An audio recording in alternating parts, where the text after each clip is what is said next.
Show with Irish Show with Irish Show. Sometimes it's good to just yell about football. What are you doing? Don't do this to me, Harry! The Ohio State. It's Ohio State! What do you mean, the? It's a poison! I almost stroked out and died over it. I'm glad to be at the party. I'm mad we're this late. You ain't a captain of nothing but a sinking ship! That helps the defense without them even doing a damn thing! Doing a damn thing! The call-in line. 312-988-15. You tell Johnny all you've heard and seen. Oh, Irish! Oh, Irish! Oh, Irish! Oh, Irish! Irish! Yeah, that's right. Oh, Irish! Oh, Irish! Oh, Irish! Oh, Irish! Irish! Yeah, that's right. That's right. Welcome back, folks, to a camp ramp build-up. Let's talk some actual Notre Dame football. I want to revisit last night's practice that the media had a lot of availability to. Some of the themes coming out of that. Maybe we could start piecing together some of where this team's at early or mid-camp, rather. Here's my inclination. There's a lot of reports I like out of last night's full-scale practice, and there's a lot that I don't. And so there's a lot to break down, and you got to try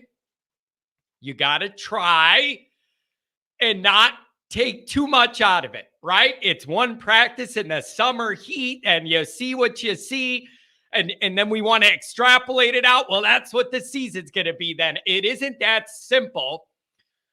But there are some valuable things I think we could start to pull out of these practice reports.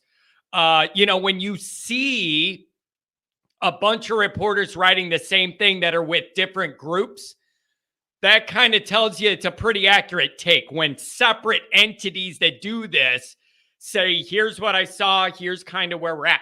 We got a lot to get into. I want to go over some of those reactions, what it might mean, what it doesn't mean, your concerns, your confidences. And also, there's some college football quotes, people talking. Some of this stuff's wild, and I'm going to go over it and see what you guys think. I got 3 different quotes here from the college football world. And all of them have me like, oh, really? That's interesting. So we're going to get into that as well. I would love to hear what you guys think about what's going on. 312-988-15. If you want to give your analysis of where we are at this point in summer camp, whatever you want to talk about, we could do it. That's what the phone line's for. Dr. John, the Wednesday caller extraordinaire.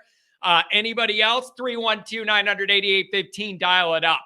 As always, thank you for being here. You can find a program on YouTube. Do it. Subscribe. I appreciate it very much. Give the video a thumbs up. That helps me as well. Notifications on. That way you alerted every time a new episode drops. I know you don't want to miss it. Twitter. Search bar. Always Irish Rat.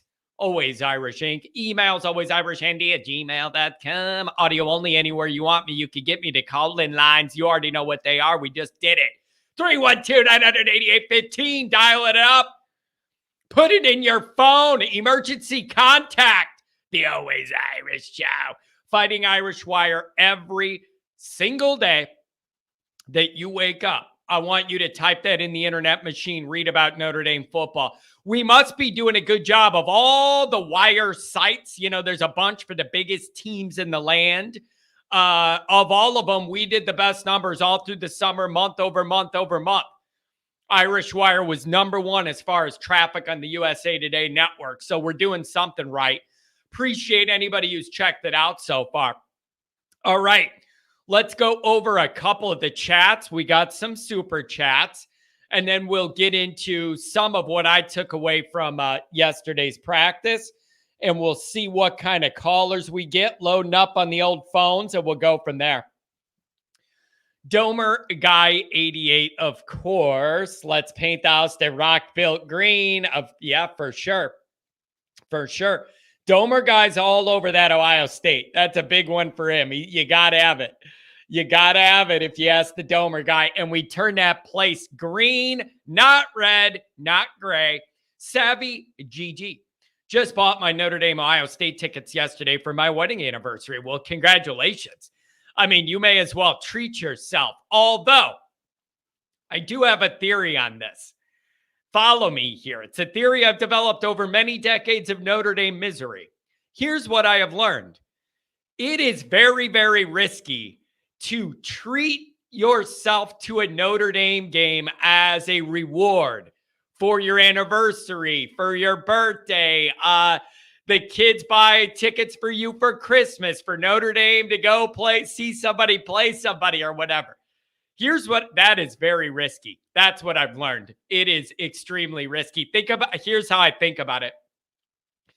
You buy these Notre Dame tickets for some event or to celebrate something, or somebody else buys them for you as a gift or whatever. There is a coin flip or better chance you are going to end up miserable and hate your life and have a bad day because it's Notre Dame football. So if anybody's buying you tickets for the biggest game of the year or whatever, my life experience tells me there is more than a coin flip chance I am going to hate that day and I am going to be completely miserable. Here's what I've been saying forever. That ain't the time to be buying yourself a gift that can make yourself miserable half the time because of Notre Dame doing what they've done in big game moments. Go to a concert instead. That's what I say. For the gift type stuff or all that, pick your favorite band and buy yourself concerts to that because you know you're going to have a good day. You know if it's a band you like, you're going to like the songs, you're going to have a great day. Doing the Notre Dame thing to treat yourself, you could end up in a Men Award at the end of the Saturday. That's not my idea of a relaxing gift. All right, I'm coming off that rant, but I'm just saying that's always my thing, man. Buy yourself concert tickets and don't make it a gift thing for something on a special day that might leave you hating your life. I've done it a million times, and every time I'm going, oh yeah, this was supposed to be fun. This was supposed to make me happy today. This was supposed to be a celebration of something. And then Notre Dame football does what Notre Dame football's done most of my life, and it ruins it. Go to a concert instead. At least you'll like what you see. I didn't expect that to escalate that quickly at 9:05 a.m., but here we are. Johnny's getting ramped up into season mode. At least my voice is starting to come back. I think the whole family had COVID again. Not tested negative, but all the people we were around have COVID. We tested negative, but we all felt bad. I think we all had it again last week. Oh, my God. Time to introduce the missus to what being a domer's all about. You're either going to love yourself or you're going to hate yourself. One or the other. It's either going to be full-on misery or wedding bliss, marital bliss forever. There's only two paths that could go. Oh, Pat, good morning in the AI family. Happy Wednesday. About to enter the home stretch of camp. Still hoping to mitigate injuries as camp as we enter week one prep. Work is calling today. Maybe connect Friday. I just appreciate the effort of you trying to be here. You reach me whenever you could reach me, okay? And, yeah, some guys got dinged up yesterday. I don't know what you want. I don't know what you expect. I want to see these guys banging out there, and the intensity has been ramped up in this camp. You're having a scrimmage or something. Guys are going to get banged up. You just have to hope it isn't that bad. Like, you don't want to see them baby it into camp and everything like that. Like, you want to see guys banging, so to speak. Somebody's going to clip that, I'm sure, and make it into a funny short. But I'm serious. I want to see guys banging heads. You're going to have some guys dinged up. Running backs. I heard multiple running backs had an issue yesterday. Cam Hart, you can't afford for him to have an issue, and he looked like he got his bell rung. Like, it is what it is. You just have to hope none of this stuff's major. It's minor and whatever. But that's what comes with this. I always want these guys to have a physical camp and set the tone. Sometimes guys are going to get dinged. I don't know what else to say. Cousin Luke. I seen a picture of Mills. That guy's massive now. Obviously, he's on the juice and willing to do what it takes to win. Let's keep those rumors out of it. But I was a bit shocked as well to learn that he entered camp almost at 310.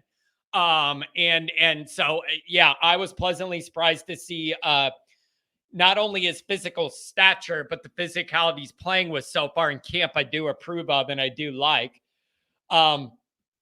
Cousin Luke, they say Merriweather isn't going to be starting. They run the risk of losing that guy, which would be a disgrace. I think he's got to start. Right? Am I wrong? I think he's got to start, but it's a matter of, I keep seeing these reports. When we're in there, we're looking at the wide receivers. Hartman's throwing the ball where only Merriweather can get it, and nobody comes down with it. That's just an issue. It's just an issue. He's the biggest body you have. You need him to be like a threat this year. You can't put all the onus on the receiving this year on Jaden Thomas and then a bunch of young guys. You just can't on the outside and then Tyree in the slot. You just can't do that.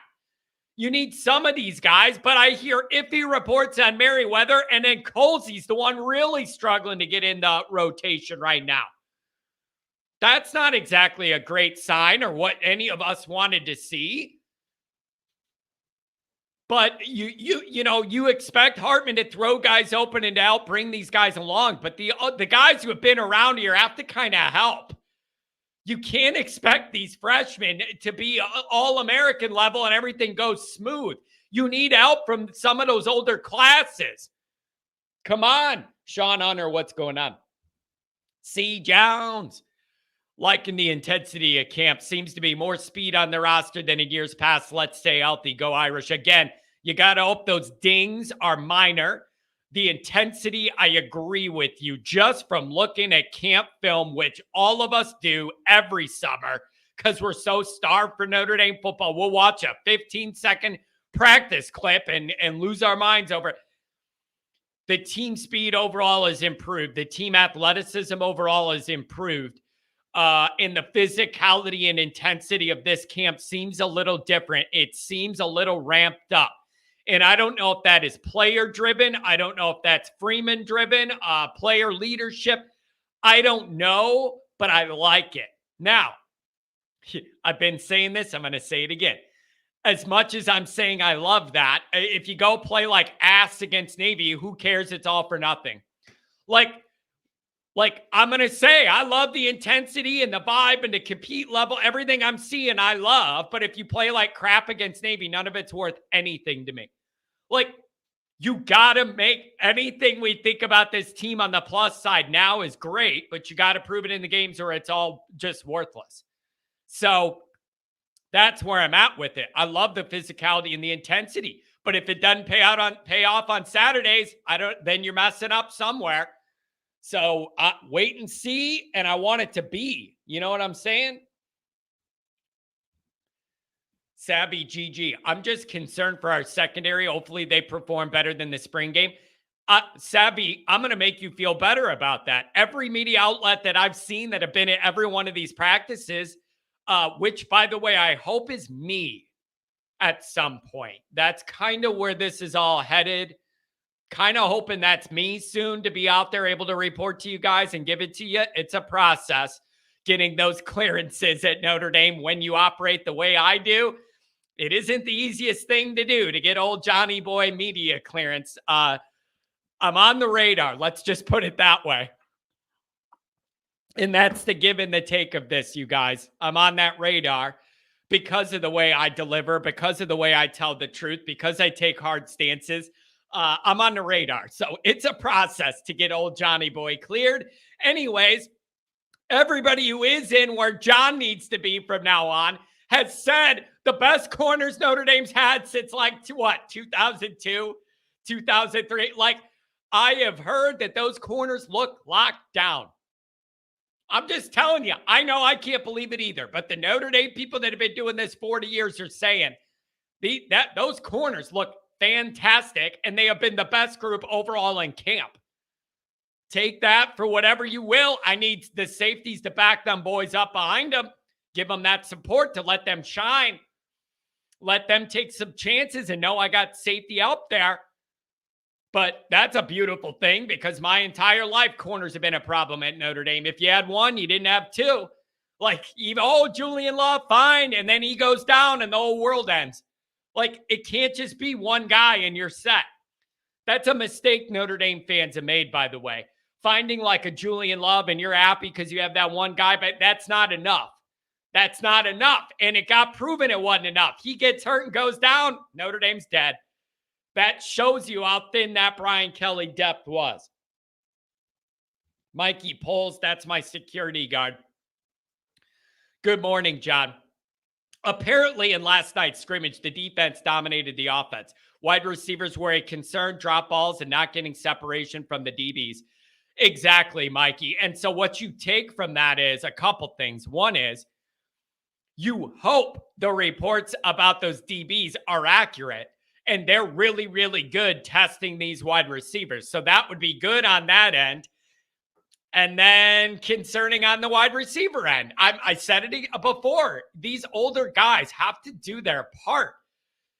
I have no problem with Rico Flores and Greathouse jumping Colsey and Merriweather if they earn it. But there's some risk in that, man. How much do you realistically expect freshmen to accomplish? It would be a miracle if both those guys played great all year, catching passes, not missing blocks, like all the stuff you have to do. But for freshmen, you're asking a lot. It'd help a lot if you had Merriweather's big body taking a lot of attention down the field somewhere. He's got to get it done. Get it done. QBs played well, but none of the wide receivers can make a play or help them out. That's what I heard and saw too. Cam Hart probably got a concussion, not good. A lot of the running backs didn't play, dealing with some injuries. Yeah, again, you got to hope those injuries are not severe. And then with Cam Hart, it looked like he got popped and dinged, and that concussion thing is iffy. Some guys pop back right away. Some of them, they have headaches and they're dizzy for a month. You just don't know, and it's not something they're going to mess with because it's a head injury. So that's life in the big leagues, guys. We want them to be physical. They're being physical. This comes with it. You don't get to have it both ways, where you want them to bang in camp and be physical, and then you're mad if somebody gets hurt. Those are the breaks, bro.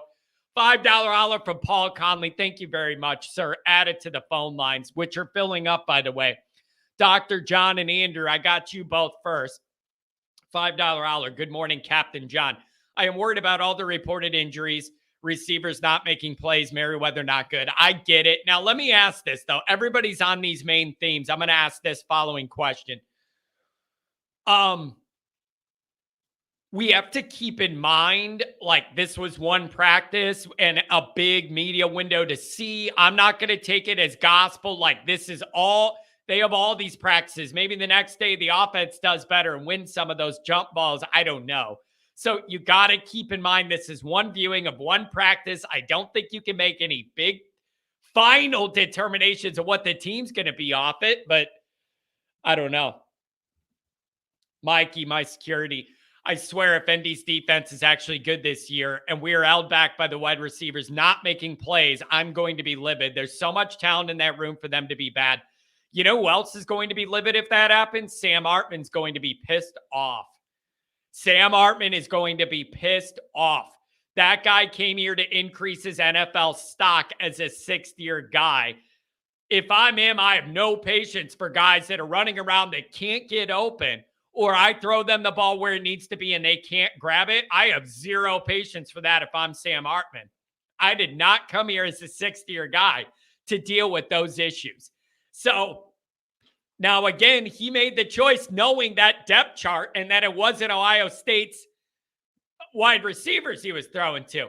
But I could understand if Hartman gets very frustrated. If these guys don't get open and can't catch the ball, I don't know what else you want him to do about it. Whatever. If you make plays, you're going to play as a wide receiver. Period. But as with all offenses, it takes time to develop rhythm and chemistry. It's so rare at any level for an offense to come out polished at the start of the season. This is something on my notes, Mikey. You're very good at this. Something in my notes was, it is common for defenses to come together and look better as a unit than the offense. That is very, very, very common, that the offenses take longer to gel and come together with rhythm and timing. And defenses in these fall camp scenarios are often ahead of schedule from the offenses. That is a time-old tale of football. The issue is when you already go in knowing there's questions at wide receiver and then you hear about it, that changes that a little bit. Because you already had them on high alert. What are we going to get from them? So, but overall, I think you should expect the defense to be ahead of the offense. And you know, that's just kind of how camp goes. But that wide receiver thing, you better figure it out, and you got to have guys get open, damn it. Like, Hartman did not come here for that struggle, and he might get it. I don't know. Jay Lehman, what's going on? Good morning, Jay. Nicest guy on Twitter. If what I've read about last night's practice are fair reports and not through rose-colored glasses, then I'm all that more excited. Go Irish. Yeah, I mean, hey, hearing that the defense looks way more physical and way more deep and has more guys that can contribute than we thought, and that defensive front is coming alive, I mean, those are beautiful reports. If you're a Notre Dame fan, I think you like what you're hearing about the defense. And then you're just asking what the realities are on this offense. And you're understanding maybe they're not all gelled yet. It's mid-camp and it takes time to build that rhythm and all of that. That's fine. It's just we're nervous about the wide receiver thing. And, you know, it isn't Chancey's fault. He's doing what he can to rebuild that room and give guys a chance, put them in a position to succeed. It's up to these guys what they do with those opportunities. And Notre Dame can't afford bad wide receiver play. So if you're not getting open, you're not blocking well, you're not doing what you're supposed to do, you don't catch balls thrown right to you, guess what happens? You don't play and a freshman can play. Or Faison, my Payson can play. Let the walk-on play then if he's actually going to catch the ball. Like, I can't run you out there if you're not reliable. Step it up, especially guys that have been here more than 1 year. More is expected of you than the freshman. Pull it together or sit on the bench. The other thing is you got to ask, how much is fair to put on those young wide receivers? I'm just going to come back and ask it again. I think some Notre Dame fans are expecting Jerry Rice and Tim Brown out there as freshmen, Greathouse and Flores. Even if those guys are great, there's going to be growing pains because they're young. That's just the reality. Even if they're great, there are going to be points in the year that are going to be growing pains with that group. You need the older guys to help. The format, Bruce. Doing a show with Bruce later. Good morning, team. We're getting closer. I'm excited to be here and enjoy the show while I'm supposed to be working. I'm even more excited for the upcoming show with Always Irish. Stay tuned. Yep, I'm going to join Bruce. It'll be good to talk to him down in Florida. It's been a while. I always like touch a base with Bruce, get a little taste of what's going on in SEC land. See what's going on down there. Mikey, as long as we develop that QB wide receiver chemistry while still winning our first few games, I'll take initially unpolished with progression each week. That's another reason why, you know, it's a benefit if you're not playing Ohio State game one. It gives you a little wiggle room to not be perfect and theoretically win this ramp up to Ohio State. Adam Dowling was talking to me about an NC State feature they had on the ACC network. That's going to be a tough game in the sun. It's going to be one of those weeks where John gets on here and says, I want it to look pretty, but at the end of the day, you got to just find a way to fight that one out in the hot sun, get that win in the column and move on. So it's going to be interesting. Pat has a friendly reminder. The offense is timing and rhythm. D is disruption and chaos. Typically, entropy is easier to produce than extropy. Fancy words there, Pat. At this stage of camp, I expect the D to be out of the O. I do as well. But like the D being out of the O overall big picture, fine. But that doesn't mean I'm okay with them being like, Hartman put it right on Merriweather where only he could get it and he can't catch the ball.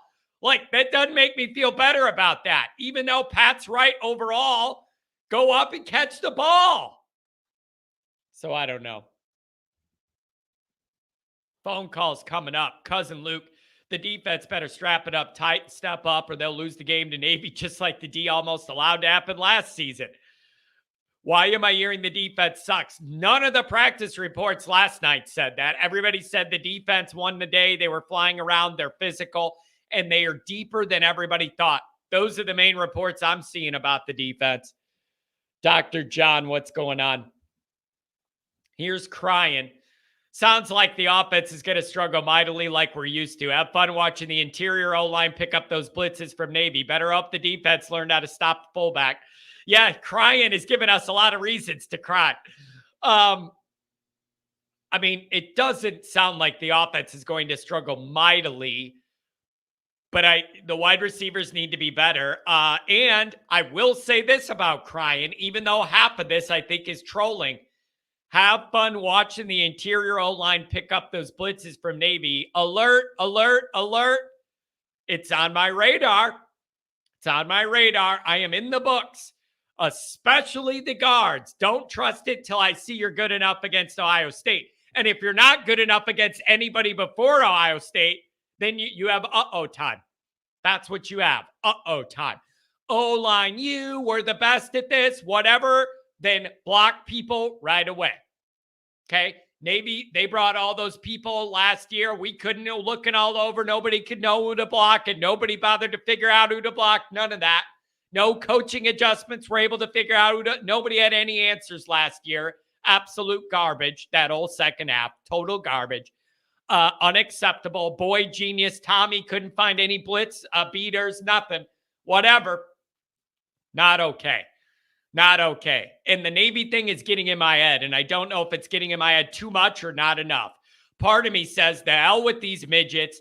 You have a month to prepare. You blow them off the ball, stuff that fullback, get them behind on early downs, put them behind the sticks, get ahead of them, grind them down. All of that is in my mind, but they got to make it happen. You go 3 and out a couple times against Navy, you might lose the game. Like, that's how they play on purpose. You can't let them eat up all the clock, all of it. I just don't know what the appropriate level of concern is for Navy and how much overboard it we are because it's game one. I don't know how to do that calculation. I don't know how to do it. $2 holler from Phil. Good morning, all. Irish football is coming soon. Phil, I think I saw on Twitter you had daddy-daughter day in the big city of Chicago. You're a good dad, Phil. Good guy. Mark with glasses. A lot of these highlights look nice and all, but we talk about practice, not a game. Not a game. We talk about practice? Well, yeah, because it's all we got. So we're going to overreact. Exactly. We are talking about practice because that's all we have.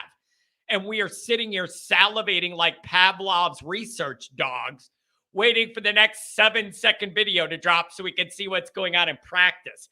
This is an addiction, folks. It really is. Cousin Luke.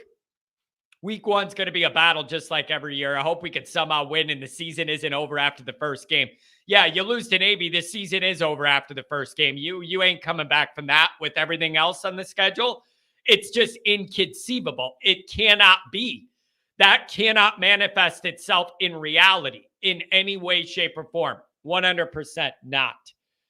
100% not.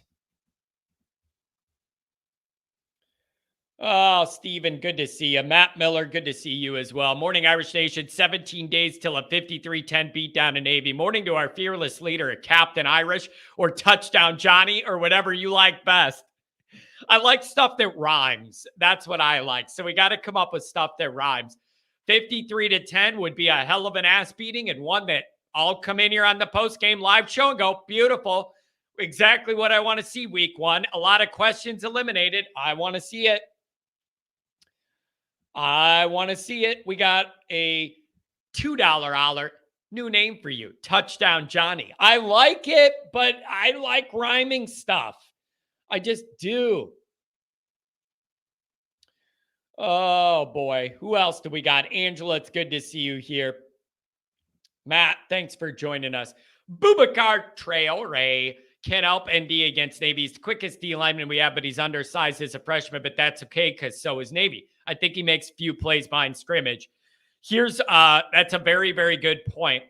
Oftentimes with Navy, there are packages and sub packages with personnel of guys that are not going to play a lot in a regular setup game week, but because Navy's so unique in what they try and do to you, there are always certain packages and guys that will play more against Navy because they have a specific skill set that helps defend Navy in the way they do. And maybe the size isn't as important as much as being lateral quickness, like whatever it might be. So I'm sure that they're figuring some of that out now. Who's going to be in those special Navy packages and what is their role going to be? Cousin Luke, I'm concerned Merriweather will get tired of the BS, not playing and leave after camp. If that happened, he would have nobody to blame but himself. He is out there given a chance to be the big threat star. I mean, I don't know who you blame for that. Yesterday they said Hartman threw a beautiful pass on a big play to Merriweather where only he could get it and he couldn't come down with it. You got nobody to blame but yourself if you're in that position then. It's super frustrating. Super frustrating. Adam, good to see you, Adam. Jay Carr, what's going on? Another day of the rat race. Taj Murphy, what's going down? V1 rotate V2, that's a $5 holler, and I appreciate it. If throwing doesn't work, just hand it off to the beast nicknamed Audric Estime. You better hope that turned ankle ain't that bad. I don't want to see that guy dragging an ankle already. Can't have it. Can't have it. It can't be. Bob Alvey, what's going down? Looks like we got a golfer here. We got a golf picture. I like to see it. It's getting to that time of camp where players are dealing with bumps, bruises, tired arms, heavy legs. Wonder when they will break camp and focus on the season, maybe the end of next week. My understanding is as we get through this weekend, I understand camp will kind of close and we'll get more into Navy prep, like team specific prep, game prep. So I understand that's going to come after this week when it turns from one to the other, but a very good thing to bring up. Very good thing to bring up. Crying Belly, I'm leaving the stream as soon as someone mentions conference realignment. It has zero bearing on us. Well, it does impact the whole entire landscape of the sport. And since we're in it, it kind of does have stuff to do with us. Crying. What they're going to do with the playoff access after all these shifts in the conferences could not possibly be more relevant to what we're doing. That matters a lot to me. What they are going to have to redo that model of how they're giving invitations and seeding to the new 12-team playoff. They are going to have to redo that now that these conferences have moved so much and are so unbalanced. What they decide to do impacts Notre Dame directly. It truly does. Somebody said, hey, can somebody mention conference realignment? That's funny. That's funny. Irish Gordian, not probably because they're not air conditioned. Those helmets just have simple fans. Yeah, I heard that. Yeah, did you see Kelly has those? Kelly has the AC helmets. John Galt lives again. 4-8, Johnny boy. 4-8. Could you imagine 4-8? I can't even imagine 8-4. Like you're saying 4-8 just to get my blood pressure up. I can't even allow my mind to venture down 8-4, let alone 4-8. There's so much talent on this team. There's no physical way they could go 4-8. Like that's just out of the picture because of talent. John, family friendly. Look up the guys banging heads on your own time. I'm sorry. It's just I like seeing guys banging in camp. Hit somebody. I know. I set myself up to be clipped. It's going to be bad. Tex ND. Good morning, John. Listening from the office today. I like hearing about all the intensity. That's ultimately what we've been lacking. Need consistent intensity to come out strong. I agree with that. I like the intensity too, but can Notre Dame maintain it? It's a big question I got. NDC can destroy. Glad to hear Mills, Rubio, Anye are playing like dudes. Yep, and we need those guys to play like dudes. I've said this before, and I'm going to say it again. For Notre Dame, callers coming right up. For Notre Dame to reach their goals and dreams this year, you need all the brand name guys that come right to our mind on offense and defense right away that have proven something. I need all them to be really good. And then I need 2 to 3 guys on each side of the ball that are not household names to become. And then Notre Dame can make a playoff run. I think they need some of those guys, whether it's guys like Anye and Rubio and Botello and Watts turning into a ball walking safety. And on offense, Flores and Greathouse are great. Like, that's what I think you need to reach your goals this year. All the guys we already know we think are good, we need them to be good. And then I need 2 to 3 each on each side of the ball to emerge. That's what I think we're looking at. Somebody says, looks like Colsey's lost cause. I'm sorry, I can't help you. But it seems like he's getting passed up by all the freshmen. And James Flores Greathouse, I can't help you then, buddy. You've been around here longer. You have no excuses to let those guys jump you other than they're better than you and or they're trying harder than you. And I got no leeway either way. Guys that make plays deserve to play. Guys that make plays are supposed to play. Tom S. What is that? A chocolate lab in the photo? I've had those my whole life. Beautiful animals. Right. Supposed to be great corners, best in the country. And people freaking out if they don't shut down our receivers. You also look at it that way. If the reports are right, and our corners are that good, then maybe it's a good thing that they're making life hard on those young wide receivers, because then maybe most weeks in the game, it'll be a pleasant surprise when they line up with guys that aren't Morrison and they could get open or make a move or whatever. Look at it that way. All receivers were awful. I didn't hear they all were. I thought Greathouse and Flores got a little credit for being decent, but overall, the group was not impressive last night. People are saying it was only one practice. You got to keep that in mind. You got to pick where the reality is. Matt Boer, I think Gray's 100% getting playing time this year. Cam Hart is always getting hurt, and I believe he's better than Jaden Mickey by quite a lot. We're going to see. FYI, when you go live, your defense is supposed to be behind the defense. What? When you go live, your defense is supposed to be behind the defense and takes time to get into rhythm. I'm assuming you mean offense. You're jumping the gun like fans, not coaches. So he must mean the offense is supposed to be behind the defense. All right, Michael, but let me say this. If you want to tell me the group overall is behind the defense, fine. That's not an excuse to drop balls that hit your hands. Overall, if you want to say they're in a better spot, that's fine. That doesn't mean you get to drop balls. Catch the ball. Not being able to get open or make moves or whatever is one thing. But when they throw the ball and it hits you, catch the ball. You're called a receiver, not a dropper. Do your job. Again, this is going to bug me. The offense takes time to gel. You dropping a ball that hits you in the hands has nothing to do with gelling. We're past that point. He threw you the ball in an open spot and you don't catch it. Unacceptable.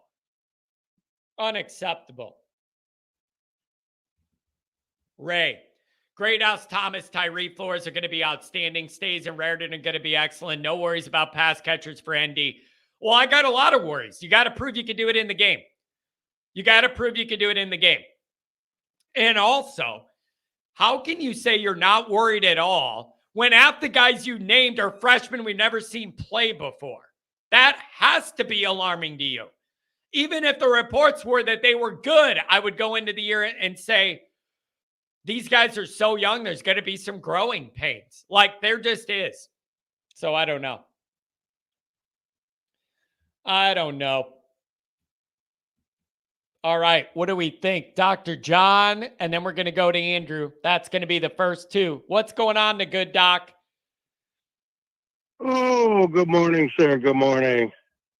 I am back on the patio at my daughter's after a Ryder Cup event up north, central Minnesota. My team won, although I only got 2 out of 5 points, but I got 2. There you go. What? Yeah, you're sandbagging the teams, setting it up so you get the advantage. I like the way you think, Dr. John. I'm glad you're playing golf. Right. Let me ask you this. Are you all ready for your Ireland trip? Are you excited about that? It's coming up quick, man. You'll be on that plane. I'm excited. What is it? Aer Lingus? Is I'm that nowhere the brand? near ready. I just was going through my credit card thing, and I thought I had a car rented over there, but through a bunch of charges and a bunch of refunds, it looks like I don't have a car rented, so I've got to work on that today. Oh boy! But I watched your Marcus video yesterday. It's good to see him get a little fired up. So that was kind of fun. Yeah, and I will say this. I don't know if it was family ready, but yeah. But I mean, it's football, man. Even at Notre Dame, it's sometimes football things are just football things, and that's one of them. But it was a good insight to people that say to me all the time, Marcus is too nice, too low key, like all of that stuff. It was just really good to see a glimpse of the other side of that maybe the players see on the motivation side. That was good to see. And then, John, let me ask, Notre Dame had a big open scrimmage type thing last night. A lot of reports about it. Seems like the defense is pleasantly surprising people. They're flying around. They seem to be more physical. There seems to be more depth there than anybody thought entering camp. And the corners are the best unit out there, which is good to hear. I want to know what you think about that. Does it concern you to hear the offense is a little behind the defense and those receivers are shaky? Or are we all overreacted because it's camp and we just want any news we could get?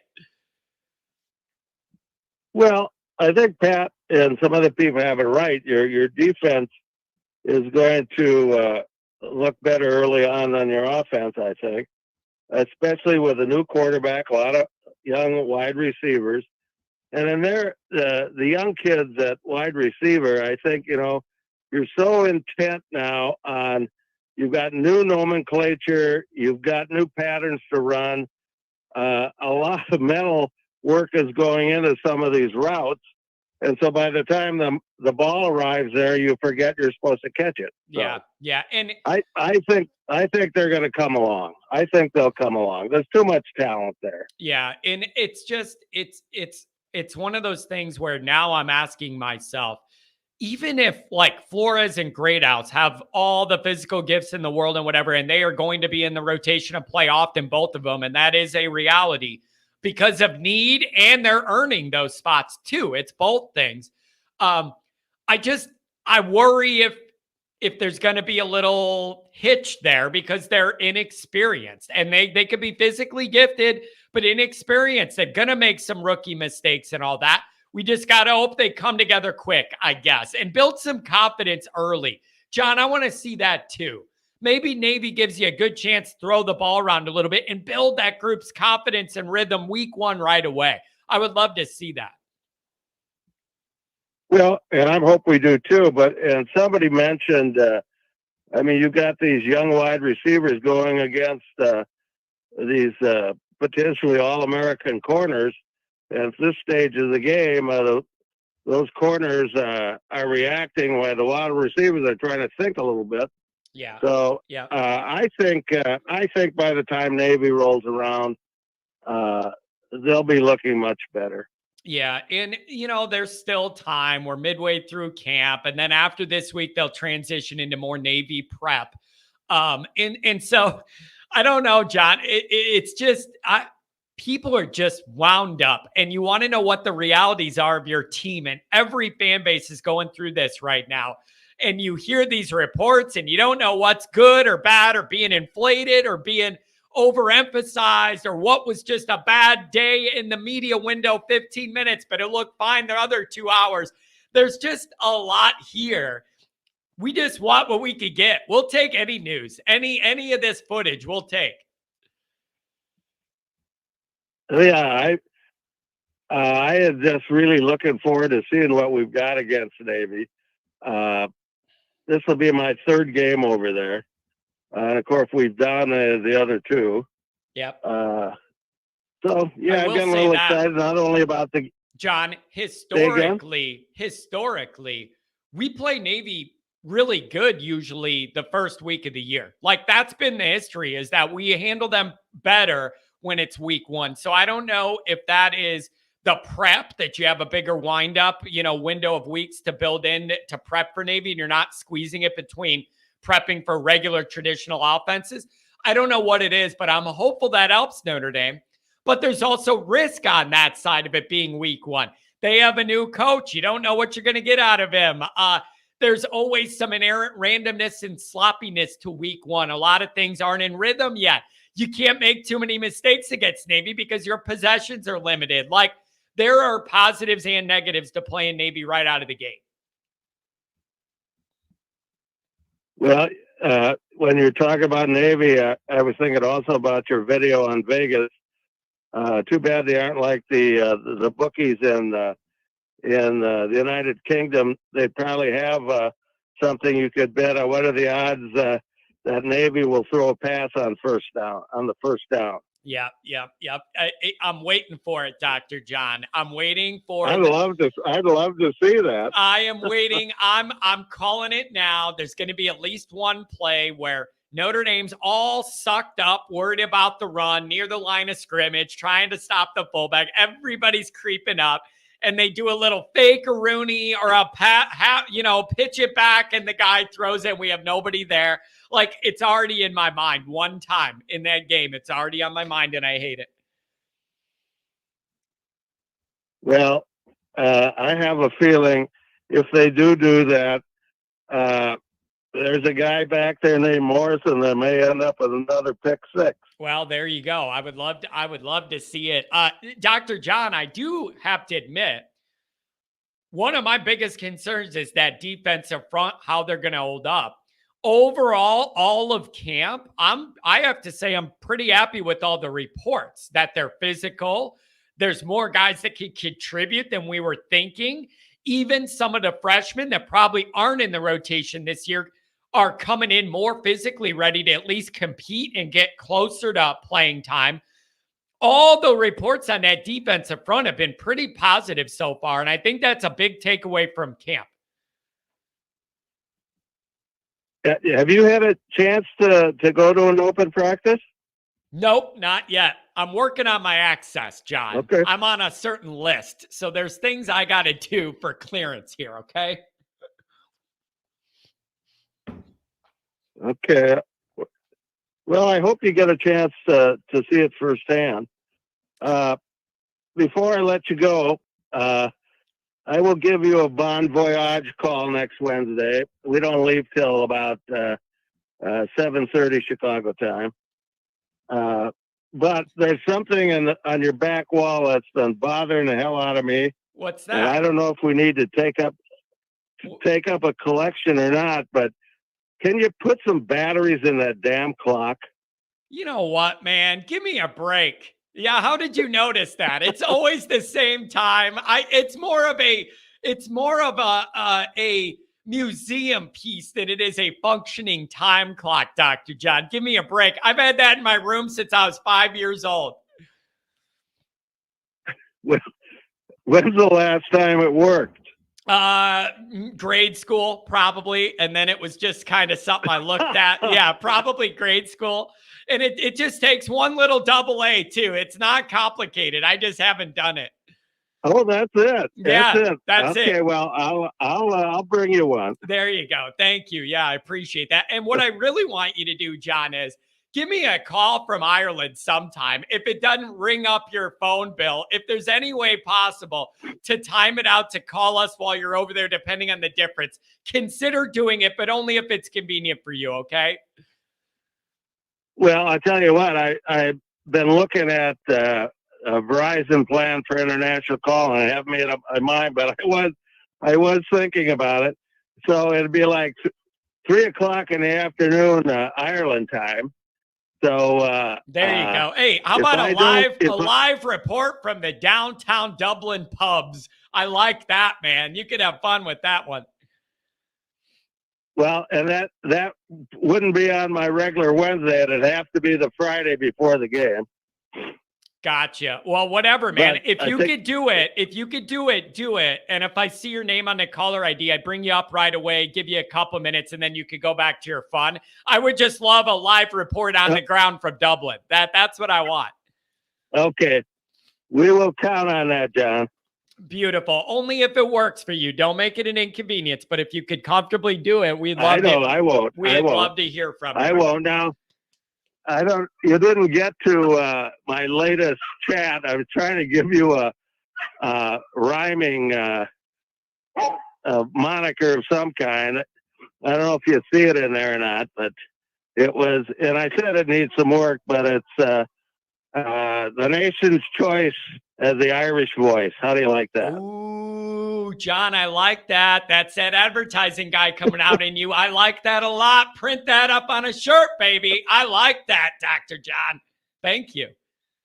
Hey, I used to get big bucks for that type of thing, Yeah, I like that. I get you're my consultant. I like this, man. And you know my vibe. I like it, man. That's beautiful. Well, hey, I'm glad you had fun with the golf. Glad you're spending time with your daughter and your grandkids. And then we'll talk again before you leave. But I'm excited for your trip. Okay, well, I'll give you a Bon Voyage call next Wednesday, and I'll be checking on your shows too. So enjoy it. Keep up the good work. Go Irish. Go Irish. We're getting close. Oh, Dr. John. I love that, man. $2 holler from the Chief Brody. Sick of O-line U having the O-line get smothered by Marshall. Andrew, I got you. Yeah, it is always a complaint of mine that we brag about O-line U, and then historically, ever since the time O-line U was a thing, said in the Notre Dame fan base, the O-line U team has gotten dominated and embarrassed by somebody in every single year, at least once. There has not been any year since we did the O-line U stuff where we weren't embarrassed once on the biggest stage. That's not what O-line U means.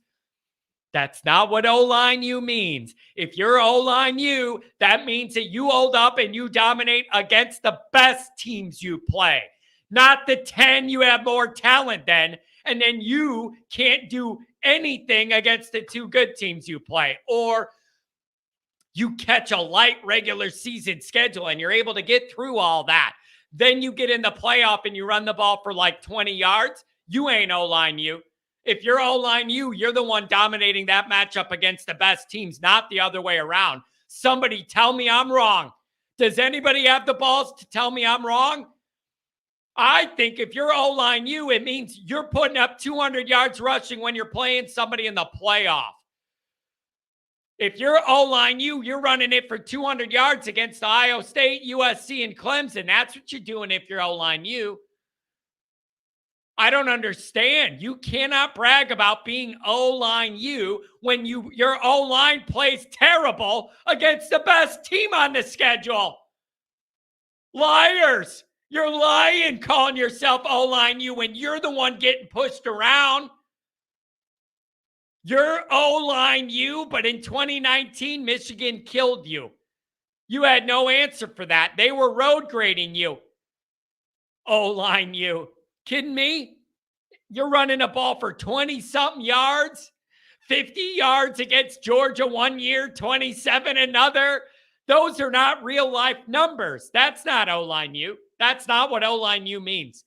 O-line U performs their best against the best competition. That should be the requirement to be called O-line U. Always a frustration. Always. Andrew, It's been a while. What do we got, my friend? What's on your mind?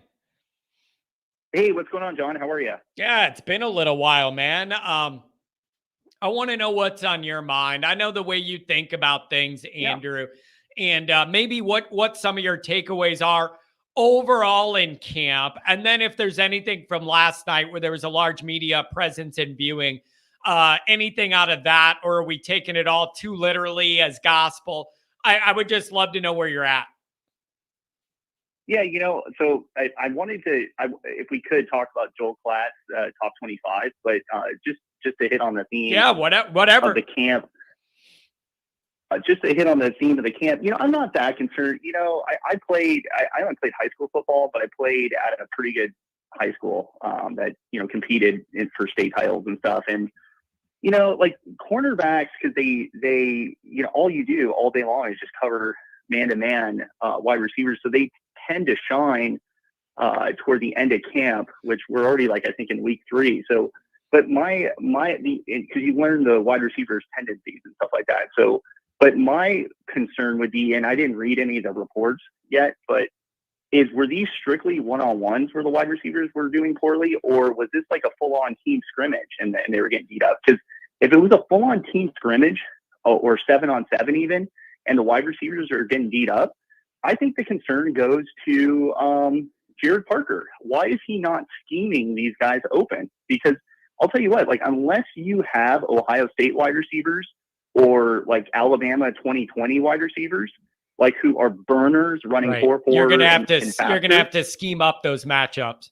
Yeah, I mean, do you think Mike Leach ever had a 5-star other than Michael Crabtree? Yeah, he didn't really have any 5-star wide receivers. He schemed them open. So what's going on there? Why especially when the press is around, why aren't you trying to show off some of your really good pick plays and stuff that make your wide receivers shine? Unless it was just strictly one-on-ones, which I don't take anything from it, because you kind of learn wide receivers' tendencies anyway. I play defensive back, so that would be the one thing. And then the second thing on the defensive line, I sort of think about it the opposite. And I hate to sound negative, but it's a little concerning that you have true freshmen coming in who are already physically as strong as some of the guys on the team. That shouldn't be that way unless Bayless is an incredible weight program guy. So it's just and even if that is the case, it'll never happen again. You got this was the last batch. It was the last batch. That's kind of sad. I can maybe understand one guy, hey, one guy came in, he's the real deal, holy crap. But we're talking about multiple young guys coming in that are competing on a really high level with juniors and seniors, and some of these guys are graduates. They're real men. So I don't know. I think that would concern me a little bit on the D line. But I'll let you respond. But I do want to talk about Joel Klatt's top 25 real quick. Sure. You want me to go right into that? Yeah, go whatever you want, brother. Perfect. Yeah. So honestly, so Joel Klatt was probably the most down on Notre Dame of any of the top 25 I've seen.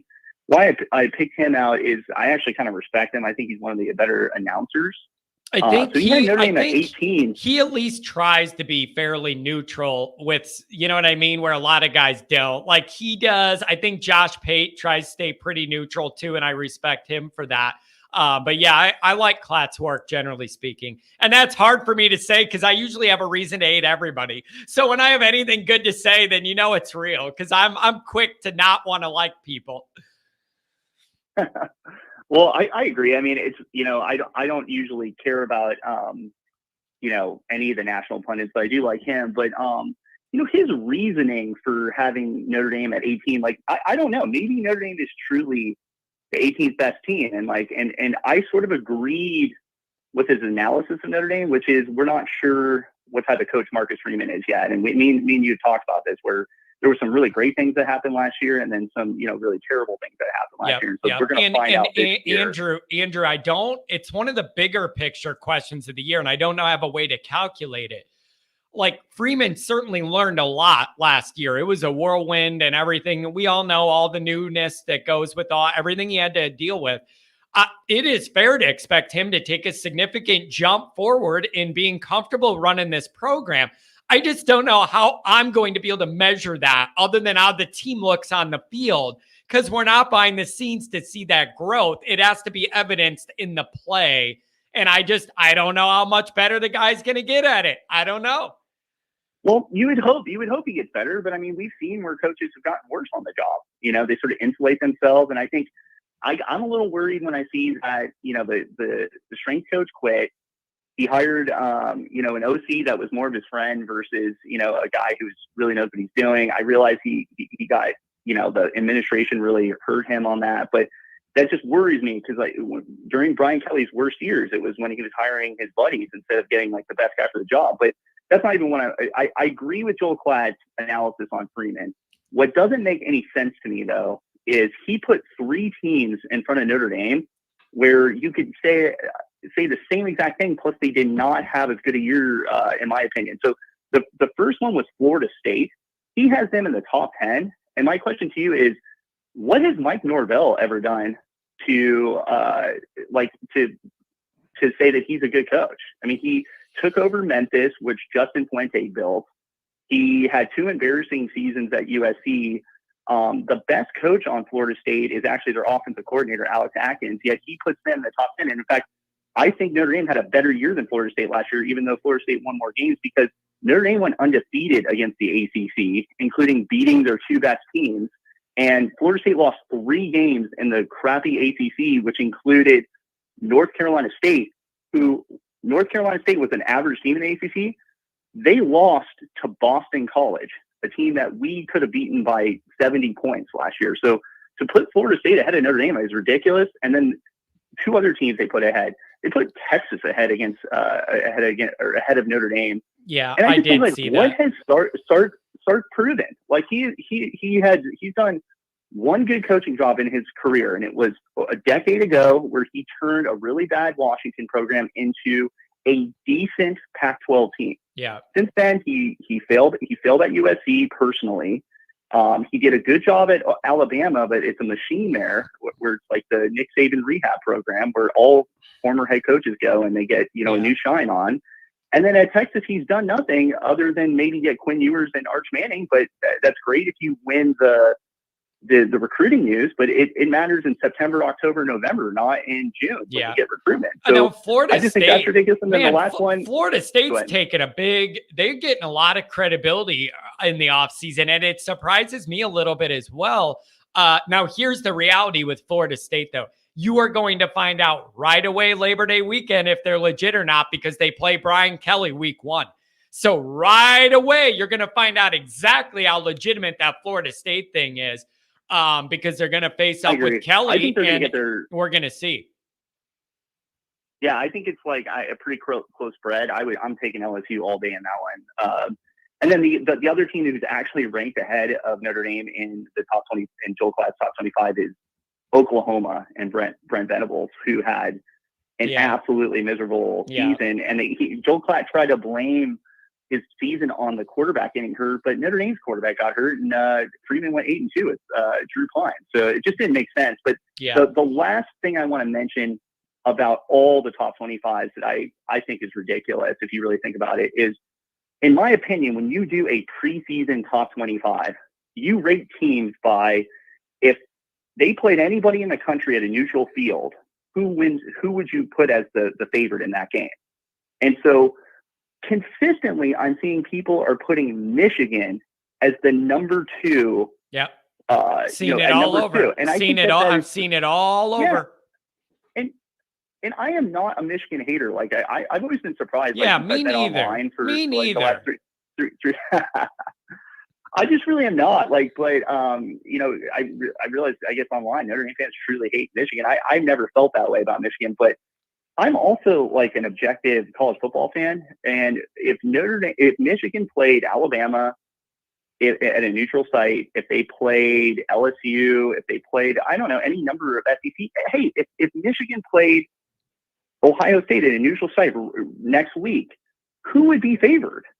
Yeah. Even though Michigan has beaten Ohio State the last 2 years, I think Ohio State was the better team both years, but they have Jim Harbaugh outcoached Ryan Day. Does not mean though that Michigan is a better team than Ohio State, and Michigan had a chance to prove that they were a legit team, and they lost to TCU, who I think if TCU had played in the SEC, probably would have had 4 or 5 losses. Yeah. And Michigan lost to them on a neutral field. There is no way Michigan is the second best team. But you know what? You know what though, Andrew? Here's the problem though.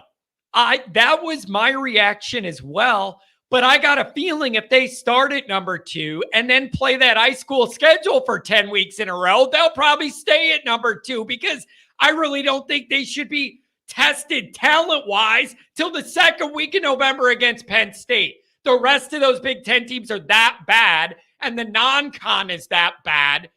I think they're going to be sitting pretty, building confidence at number 2 most of the year, unless they do a sleepwalk Marshall situation at the Big House or something.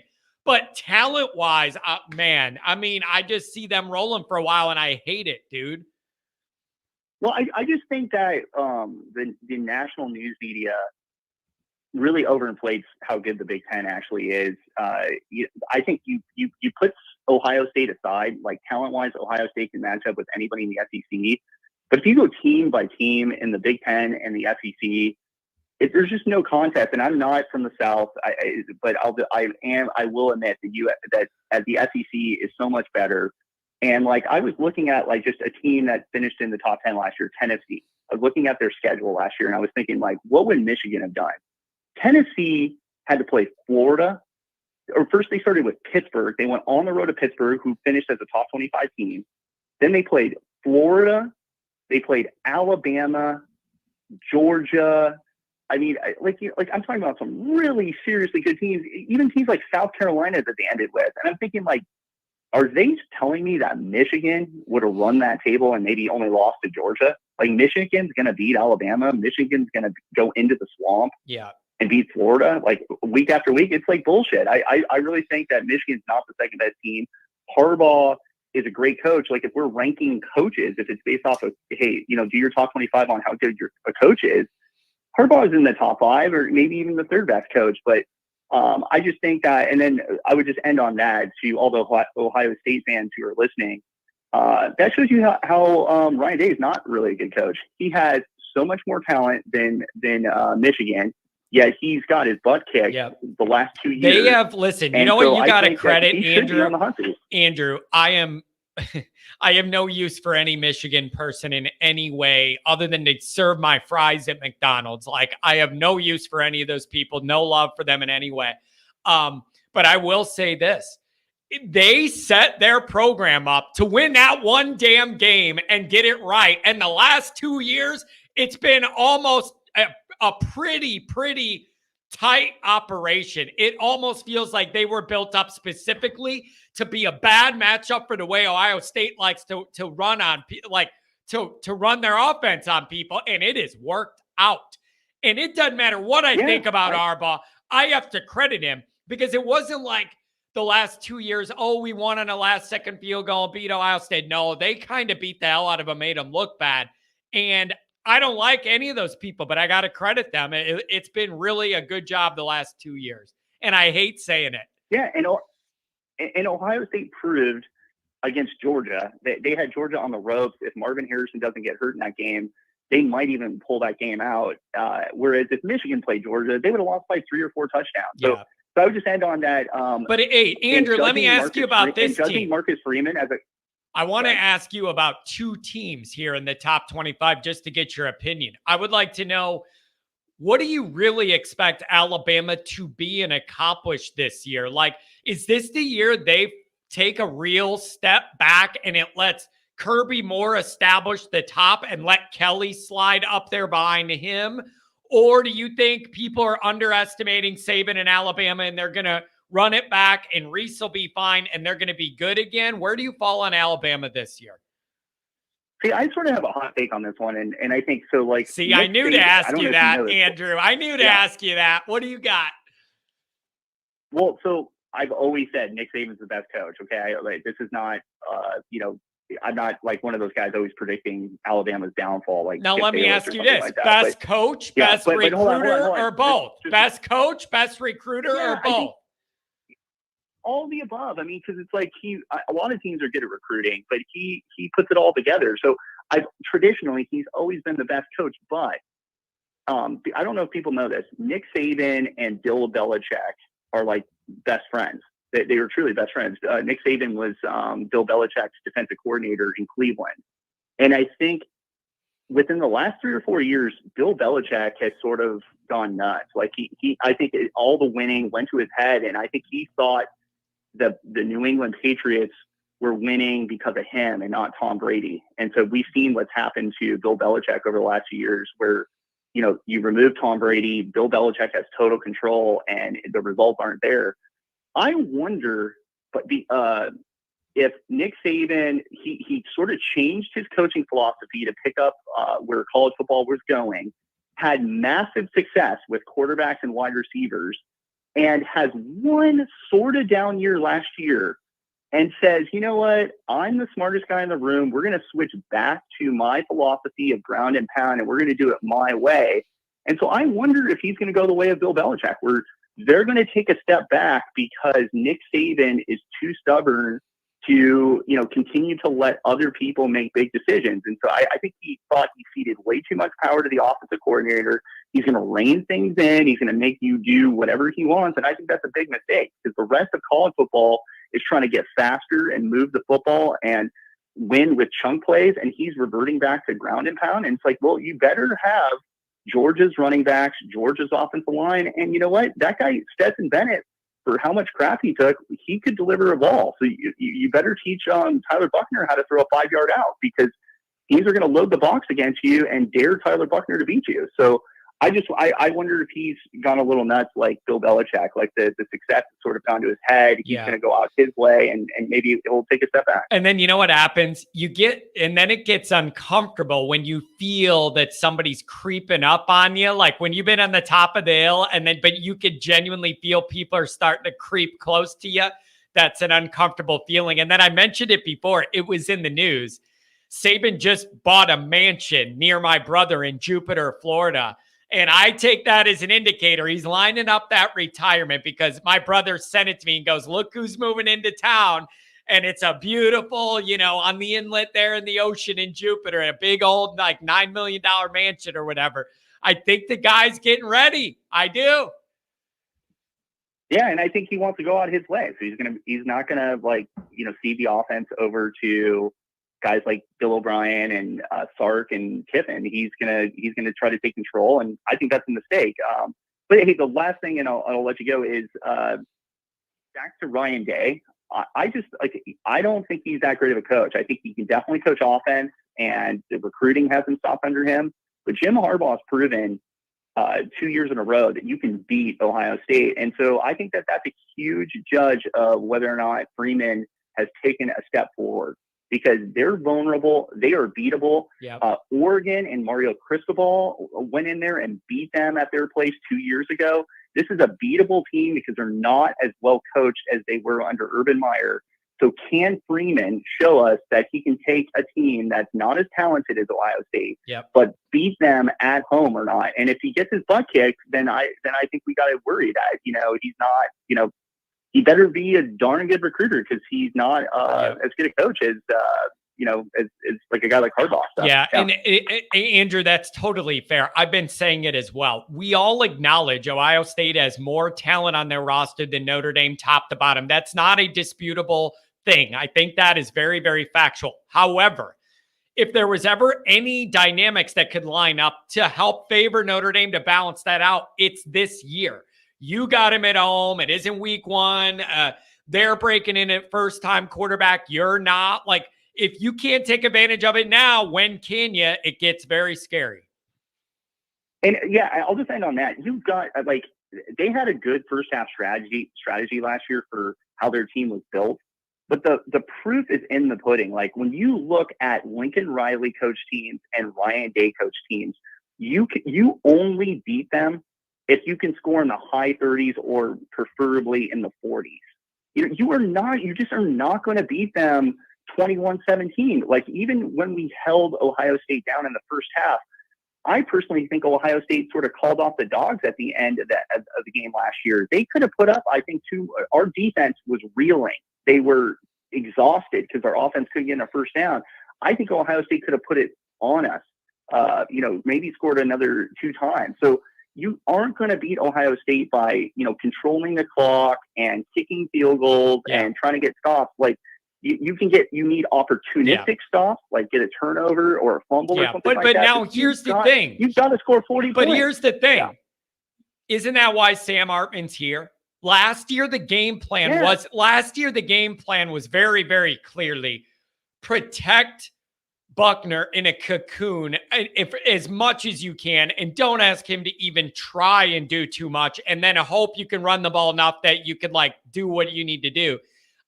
This is totally different, man. You do not bring Hartman in here to not take chances in the biggest games. You need to trust that guy to be able to do what he needs to do. And I too many times, especially with Kelly and then into last year with the quarterback stuff, Notre Dame plays to not lose by a lot rather than go win a big game. And that always rubbed me the wrong way. That's why Parker, it just rubs me the wrong way. It's like, maybe he'll prove me totally wrong because I'm such a hater on him. But there is no. I was gonna say, why don't you give him a chance first, brother, and then come back to me. Come back to me mid-year and go, John, we're not getting anything out of this guy. We have problems. I wrote a comment to you, and I was really more tongue in cheek, but. You always mention Rutgers as being like a doormat and how ridiculous it is that they're going to make $80 million under the Big Ten contract. And, I'm not going to disagree with that. But at the very least, Rutgers, who had a poor offense last yeyear, you know what they did in the offseason? They went and took Minnesota's offensive coordinator away. Yep. And they paid him $1.2 million, which it sounds like that's pretty close to what Reese is making. So lowly Rutgers took a pretty well-respected offensive coordinator. I'm not saying that Notre Dame should have hired him, but he's no slouch. He's had a lot of success. And they're trying to win. And it's like Notre Dame ends up with a guy who's never really been a play caller before. And it's just like, that's a self-inflicted problem if we lose to Ohio State because Jim Knowles sort of figured out our system and shut us down. It's like, how did we not end up with a more experienced play caller? So hopefully that doesn't happen. Hopefully Parker proves me wrong. Well, depending on who you ask, there's some very clear answers to your question of how we didn't end up with somebody with a higher profile. There's some answers to that. That's not like Freeman didn't try and go do it. He tried. I think it's money.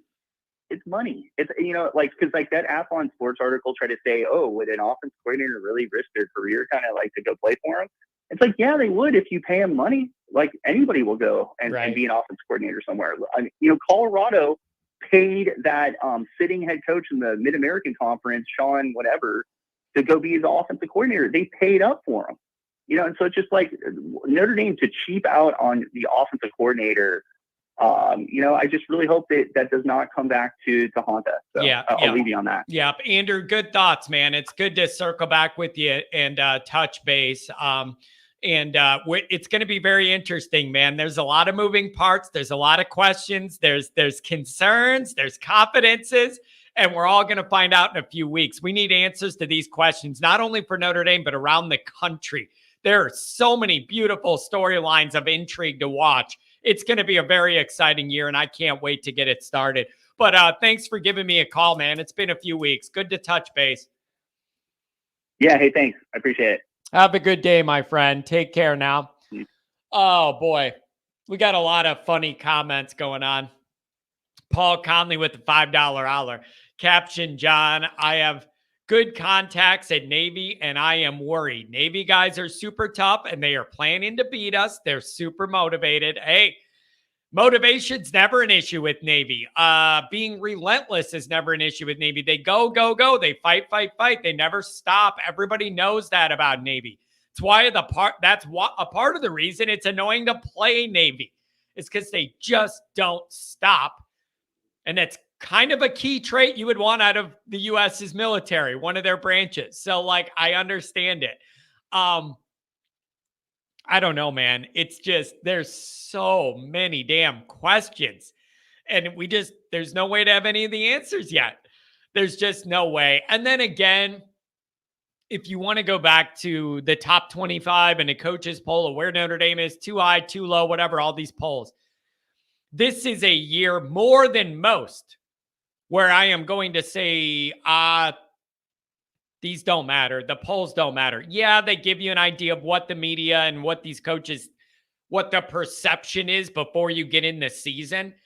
But Notre Dame's schedule is such that that's going to dictate exactly where Notre Dame's proper ranking is. You have the big three and a bunch of landmines all around them. What you do, Notre Dame's going to end up right where they fairly deserve to end up this year. What are you going to do in the big three? Can you win 2 out of 3? Can you win all of them? Are you losing a bunch of dumb games on the side? Like, what are we doing? Notre Dame's going to end up with the ranking they justly and rightfully deserve. Hello to Blue and Gold. I'm assuming that's Mike Singer. I saw them in the chat, and I would love to do something with Blue and Gold, maybe before the year. Maybe they could join me for a show, and then I could join them for a show so we can all get some coverage. I think that would be fun. I don't know. We got a what is this? Oh, my screen blanked out. 773, you're talking to me. What's going on? John, how are you this morning? I'm doing very well, my friend. I'm just thinking about all the reports from around the country and from Notre Dame's practice, and I'm trying to piece out what is legit and what is just off-season talk, and we're just trying to figure it out. Well, I'll tell you what, I mentioned in the comments, especially at this point in time of the season, that the defenses are always in front of the offense. Yeah. I think they're going to get that. They're going to, with a quarterback of Hartman's caliber, they'll get the timing things down. I mean, and one of the takeaways that I saw, it's going to be very hard to keep Jaden Greathouse off the field. Yeah. I mean, this kid just is shining and shining. Yep. And I have also heard that depending on the day, Flores is right there too. And I believe both of those guys, I think they are both going to have to be an integral part of all this by necessity and because they're earning it. Both. That's what I think. I totally agree. And one of the other things I wanted to talk about was, when you were just talking about, do we win do we win any of the big 3 games? Do we win 1, 2, or 3? I think the season's really going to boil down to Ohio State. If we can't beat Ohio State this year, then I don't know what the hell to say to anybody, because when they renewed the series, recruit better. In 1995, that's what I would say, by the way. Recruit better. Yeah. That's what I would say. Because the talent, there's no doubt they have more talent. You're just hoping Notre Dame can take advantage in the matchups that matter the most, that do favor us, and being at home. But if we do lose, that's one of my messages. You better start recruiting like they do. Well, the other thing is there's a couple of with Ohio State, and that's why it's interesting to me, because if you look at all the great Notre Dame teams from the 1940s all the way up to the last national championship game, a lot of their talent came from the Catholic high schools in the state of Ohio. We don't recruit Ohio, Western Pennsylvania, and Chicago like we used to. Yeah. And there's still great players there. Yeah. I think if they win that game, you're going to start pulling kids out of the Cleveland and Cincinnati area. Now let me ask you this. Let me ask you this, though. I agree with you, and I have mentioned on my show many times as a Chicago Catholic League alum how much it bothers me that I used to go to games on Friday night. My dad would go, look over there. There's Lou Holtz's coaching staff recruiting these guys at the games we're at, all of that. Let me ask you, is it because do those pipelines no longer exist because Notre Dame's not prioritizing them as much? Or is it because Notre Dame doesn't have the cachet they used to get and the guys are open to moving away from home or out of the Catholic thing altogether? Or do you think it's both blending together? I think it's all of the above. Yeah. Now, Kelly did his best to sever relationships with the entire Chicago area, including the Chicago Catholic League. Now, for listeners all over the country, they don't realize how competitive and how good that league still is. Yep. Look at that quarterback from Mount Carmel last year. Okay. That kid right now, he could have walked in and blown the doors off of Drew Pine, and they didn't even give the kid a look. He's going to wind up starting at Eastern Illinois. You know, that's the thing. They're missing stuff in their own backyard, and it pisses me off. Oh, I'm telling you, Eastern Illinois, for that little gem in Charleston, the lineage of coaches that have come through there, and you had Tony Romo, you had the Shanahans, Peyton. They've had a lot of good guys come through there, man. Yeah, and what's his name? The kid from San Francisco. Oh, yeah. What's his name? Yeah, the quarterback, the pretty boy, the good-looking quarterback. I forget his name, but yeah, he was a star there too. Yeah, so, you know, it's just, I think they need to solidify, you know, and it's all about, you know, the Notre Dame culture too. Why are you not recruiting kids that fit the culture of Notre Dame, that want to beat Ohio State and Michigan and all the traditional rivalries? Yeah. I don't understand it. I don't get it. I think Freeman understands it. But like I said, if they lose to Ohio State this year, I'm scratching my head, because this is the first time since they renewed the series in 95 and 96, since we started kind of playing each other again.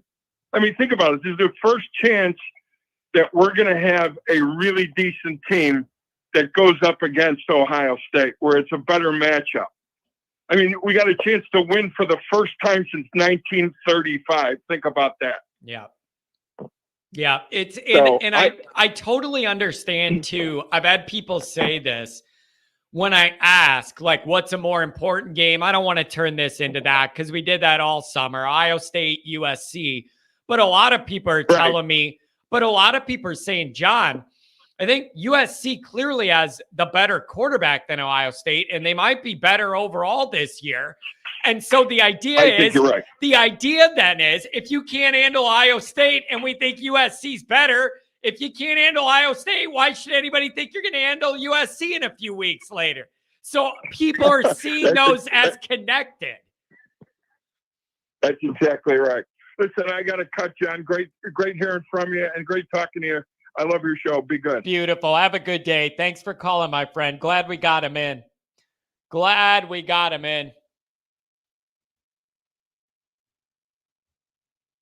What is the culture? I don't know what Notre Dame's football culture has been the last 25 years. It hasn't been winning.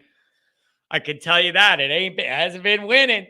That hasn't been the culture. So I don't know. Oh, man. 347 talking to you puts me in heaven. What's going on? John, how are you, bud? How's everything? I'm doing very well, my friend. I'm just starting to get kind of worked up, man. We're getting, midway into camp, and we don't know what's rumor and what's legit and where it's going to be. Where's your mind at on all this?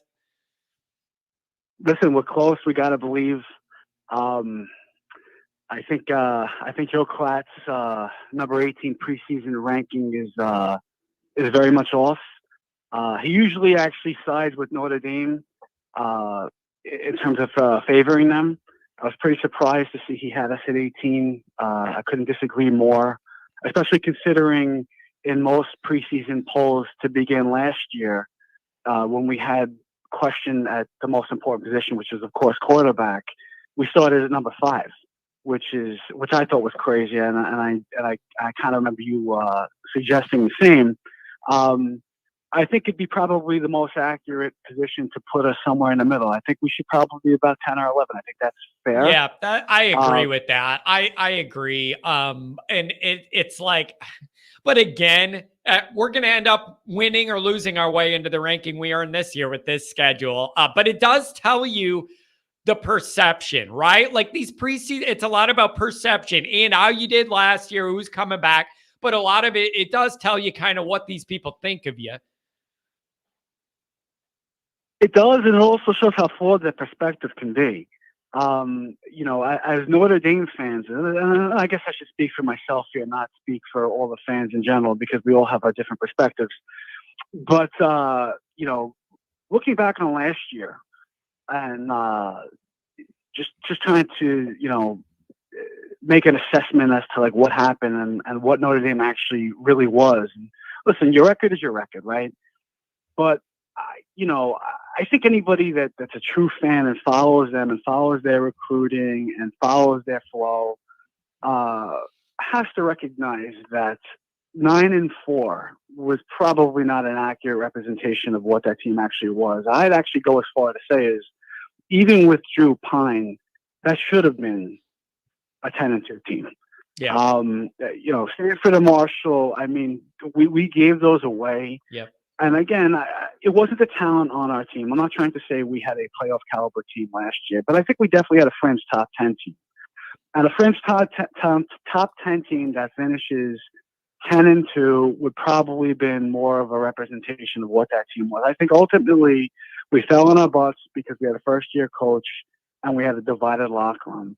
And I think with probably a slight upgrade in talent, a definite upgrade in cohesion this year, and an enormous upgrade in quarterback, I can't see why we can't get it done, man. I know I sound like a homer, but two out of 3 of our games are at home.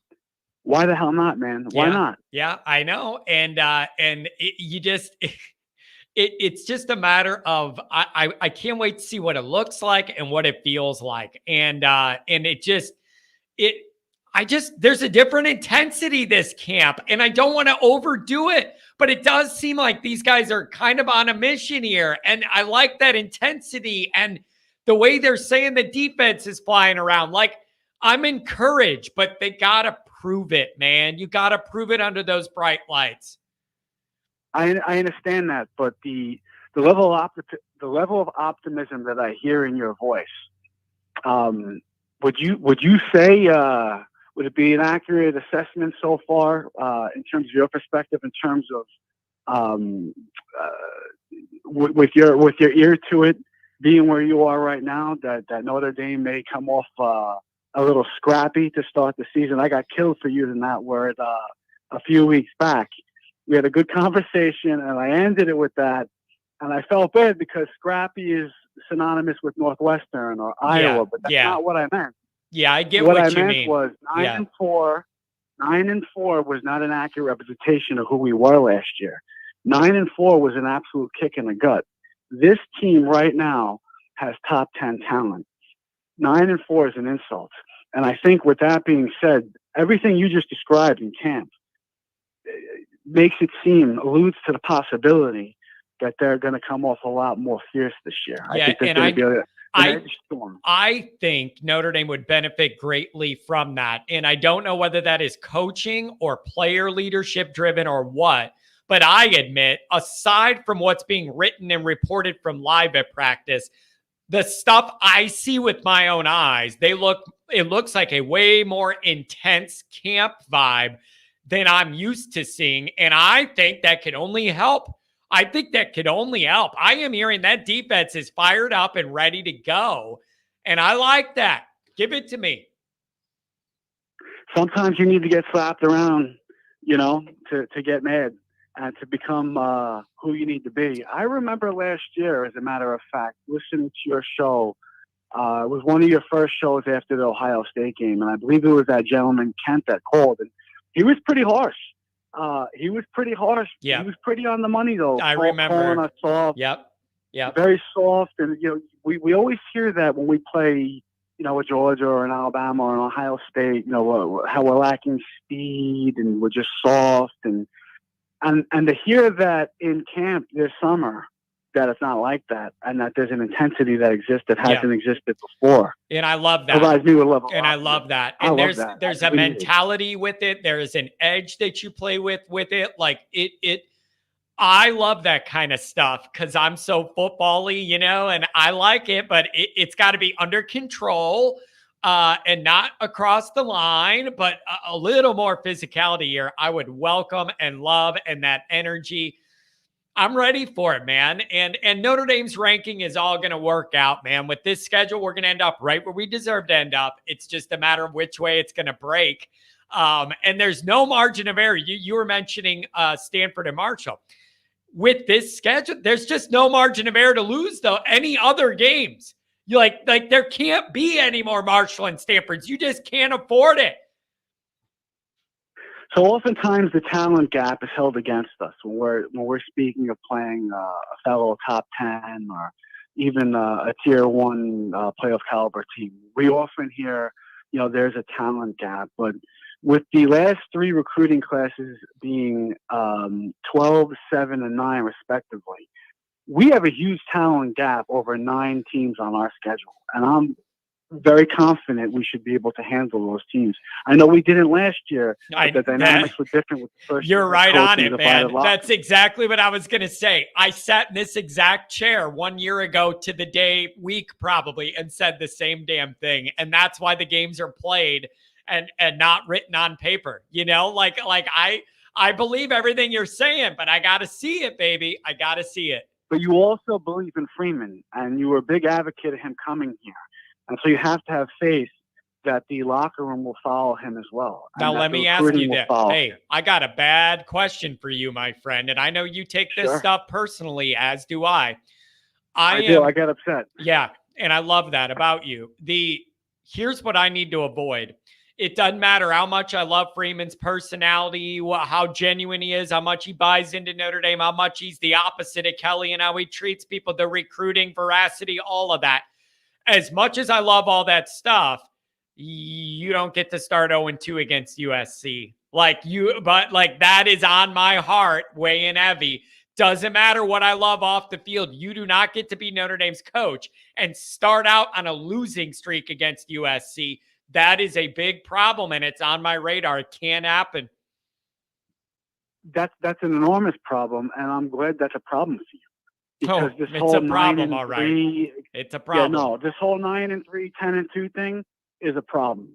Let's start there. I shot you an email a couple of days ago because I think it was your Saturday night show, or perhaps it was your Monday.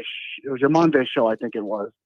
And the Ohio podcast made a remark in the chat claiming that if Ohio State went 10-2 or 9-3 this year, that Ohio State fans would run Ryan Day out of town.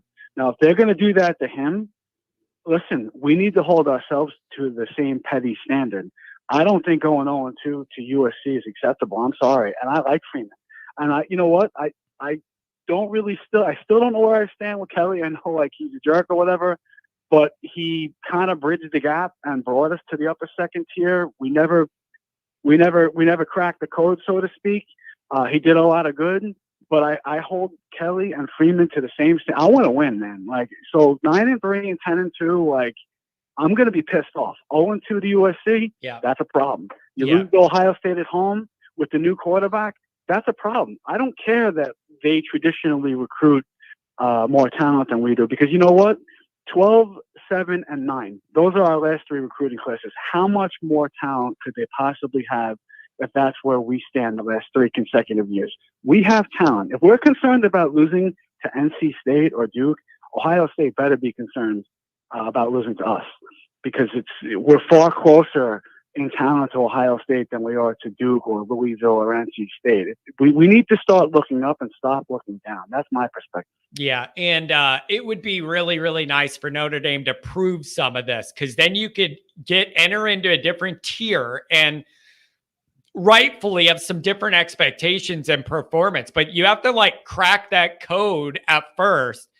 And I'm telling you, man, that Ohio State game is going to be unbelievable. I'm just telling you, the most Notre Dame-y thing that could happen of any scenarios here is Notre Dame to lose some dumbass game in the first 4 before Ohio State and ruin all of the vibes, ruin the whole scene, ruin everything.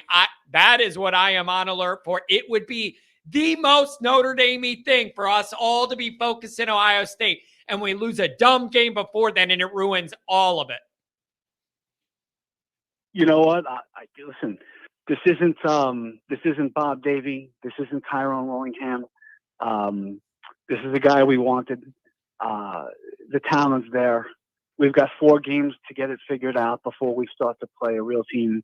I'm not losing sleep over it. We're going 4-0. I don't think any of those games will be close. I think we beat NC State going away. Telling you both, but Ohio I State- said that about Marshall and confident. Stanford too. Like, that's why this Yeah, but exercise is you know, dangerous, man. It's a dangerous John, exercise. Yeah, listen, that last year was an anomaly. He had his mulligan.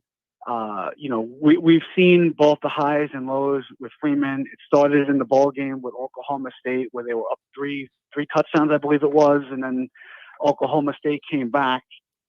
That was the same ride we were on last year. You give this young man another year of experience and a locker room that's all on board with the talent that they have. The schedule sets up nicely. 9 of these games we're way better than these teams. Yes, I know you're using Stanford and Marshall as an example as well, but that was last year. We're going to be better this year. Yeah. I think we'll be better at every single position, that's including fair. the most important. That's fair, but I also couldn't blame any Notre Dame fan who said, listen, I wanted to give Freeman the benefit of the doubt, but when you lose to Marshall and Stanford as 17.5-point favorites at home, when I enter the next year, I'm worrying about every game until you prove to me you can handle these teams. That is perfectly fair, and I couldn't blame any Notre Dame fan for feeling that way. That's a fair point. But listen, he was a rookie coach, and he made his mistakes. And I play it fair. So sometimes, if I call you or I throw something in the chat, I might come off as I'm holding Freeman to a higher standard. I hold them to the same standard. I want to win. Yeah. Anything less than 10 games is not acceptable. Yep. I agree with you. I'm going to be. I think that's the line. Don't you agree? For now on, for Freeman, that's the line. 10-2's got to be the bottom. It's got to be the bottom and up from there. And that even includes whatever's going to happen in 24. You're going to have whatever we're going to do in 23. Then there's going to be another reset. You're losing your tackles. You're going to have a new quarterback. Nobody's going to care. That standard's still going to be there. It's 10 or above for the rest of his tenure.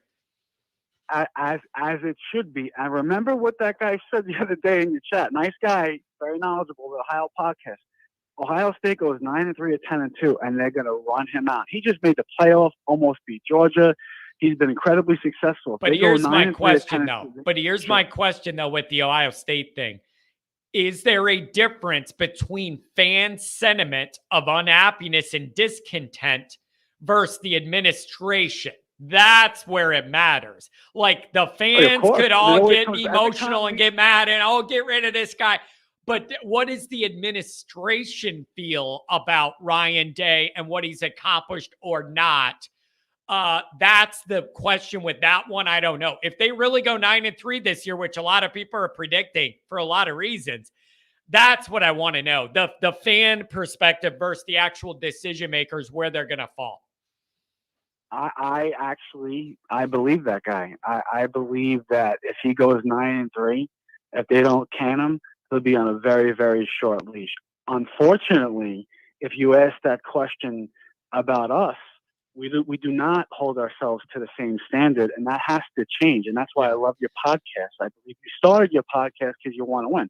I want to win. That's why I follow you, and I believe you have that passion. We need to hold ourselves to that standard. We are a tier 1 program overall. We haven't been tier 1 in 30 years. We need to hold ourselves to that standard if we want to be regarded as such. And 9-3 is a problem. And this year, I feel the stars are aligned. There is no Georgia may have the most amount of talent, but they just like Ohio State, they're breaking in a new quarterback, and that's the most important position. Yeah. And we've got them there. Yeah, Ohio State, same thing. Listen, Alabama, man, we know we've got a better quarterback than Alabama does. I love everything you're saying. It's just, and the positivity, and there's reasons for that. Like, I just need to see it, man. Last year was so up and down and had so many unique challenges, and the year 1 stuff and the quarterback injury puts you behind the 8 ball all year.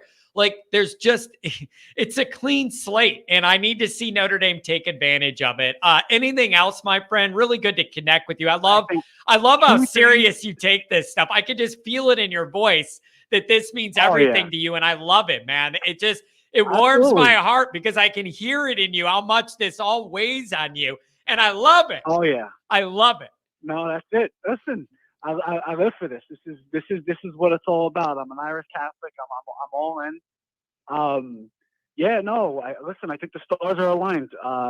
We have an enormous upgrade at the most important position. We were lacking it last year. We still should have won 10.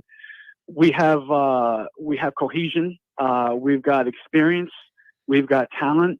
Some of the teams that are picked above us, i.e. Georgia, Alabama, Ohio State, etc. They're lacking leadership and experience at the most critical position. We have it. I think we have just enough talent elsewhere. I really don't think there's a runaway team this year. Out of our 3 toughest games, 2 of them are at home. Lincoln Riley doesn't know what defense is, and we beat Clemson by 21 points last year. Why the hell not, man? 9-3, unacceptable. Yeah, I'm in. 4-0. We're gonna run right through those 4 teams. Ohio State may be a dogfight, but I think that's gonna be a coming out party where the whole country is on notice. So, there you go. There you go. And then if it happens, we're gonna have to reconnect about not falling into the Duke trap the next week. All right, like that's where it gets tricky. That's where it gets tricky. That's a Kelly problem. That's a Weiss problem. That's a David. The past is the past. We got to move forward now. We've got the talent. We've got a likable head coach. We've got a 6-year NFL caliber quarterback. We've got a schedule that sets up nicely. It's for the taking this year, and you got to believe, man. And it's coming. And listen, don't be surprised. 5-0, and we will reconnect, my friend. Beautiful, man. Hey, keep in touch, and I want you to be a regular caller on those post-game shows right after every Notre Dame game. You got it, man. I know you're going to be all worked up, and I want it. Whether we're happy or sad, stay in touch, brother, all right? Hey, enjoy the next few weeks of summer before the stress really ramps up, okay? Do something fun, relax, do something before that pressure gets us all, buddy. Thanks for the call. You got it, John. Take care now. Have a good one. Man, that guy loves Notre Dame so damn much. 571, I got you. You're going to be the last caller. What was this? I was going to click on something. Damn it. If you don't think Clemson's going to be better than last year, you're clueless. Yeah, they're definitely going to be improved. There's no doubt about that. Yeah, they're going to be improved. 571, let's have a little fun. Welcome to the program. I'm upset. What's going on, man? This is the maze, man. I don't want to rain on you guys' parade, and I won't. In fact, I have you pegged to beat the other state this season. Yeah. And I hope that happens for you.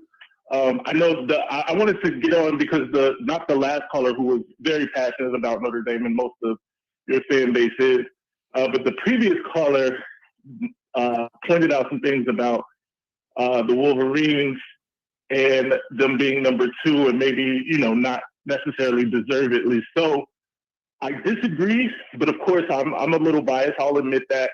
Yeah. That being said, I do agree with what you said, that we are geared, we were built to beat that team in Columbus. Man, I'm telling you, dude, I hate admitting it. I don't know how familiar you are with my show. Me and Michigan fans have a history of not getting along at all. However, I got to admit, what the truth is the truth, though. You get beat the hell out of Ohio State the last 2 years. It was like they built those teams just to mess up the way Ohio State likes to beat teams.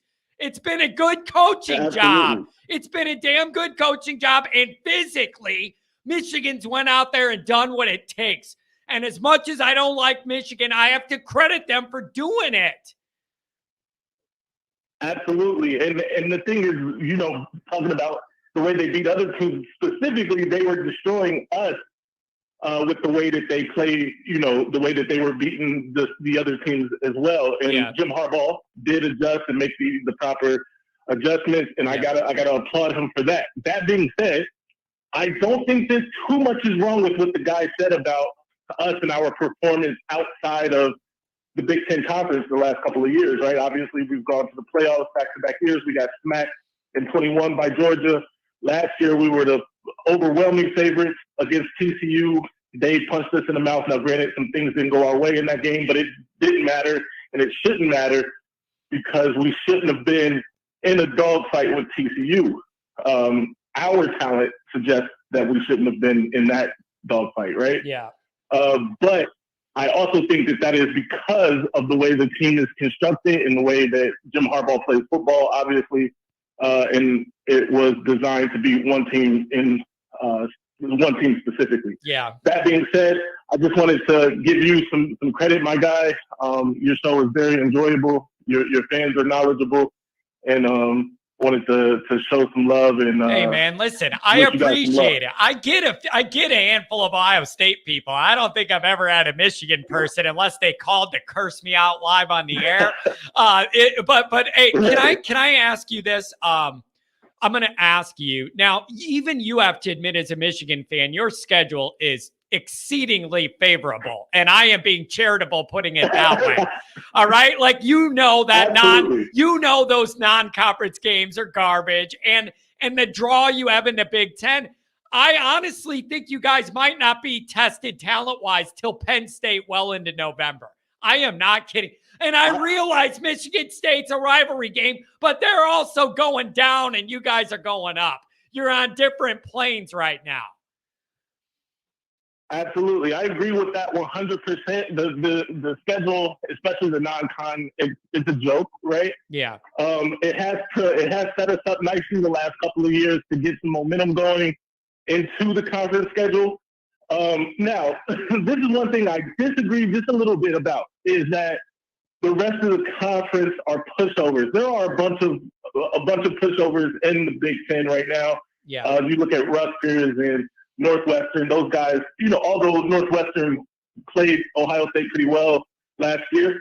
That being said, and it was a monsoon, so we have to give it that too, but both teams played in those conditions. Yeah. That being said, I agree with you. The schedule is laughable in our non-con. I do think talent-wise we shouldn't sweat at all until we get to Happy Valley or to Penn State, I'm sorry. And but I also struggle with what you struggle with.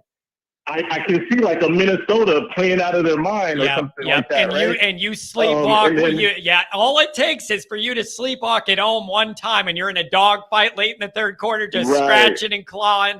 And that's what I'm on the lookout for Michigan, because talent-wise, I don't think there's a lot of threats early.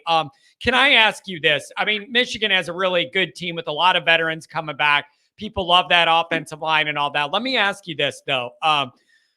What are you concerned about? Like, if Michigan does have a weakness this year, I would love to know what you think it would be from the inside. So I think obviously there's always questions about the passing game and the talent on the outside. I personally like Cornelius Johnson and Roman Wilson. Some of the young guys, Tyler Morris is coming up, a sophomore. That being said, they're unproven, and we haven't proven that we can, toss the ball around the yard other than, what happened against the other state and in a comeback effort that failed against TCU a little bit, even though they turned the ball over a couple times. So I think that's the obvious one. But one for me, though, is the pass rush, and it's only because it's unproven.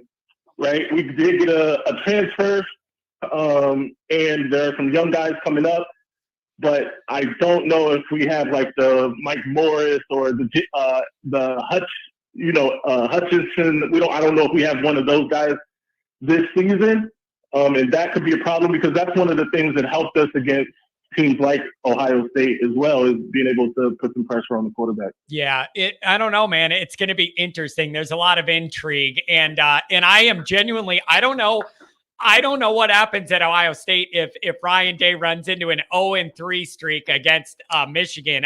The fans are going to want to run him out of town. I just don't know what appetite the administration's going to have for it. And with the administration changing, with Smith retiring, I don't know if there's going to be that blind loyalty to Ryan Day, but again, you don't know who you Right. could get. Maybe I don't know what's going to happen, man, but it's going to be interesting.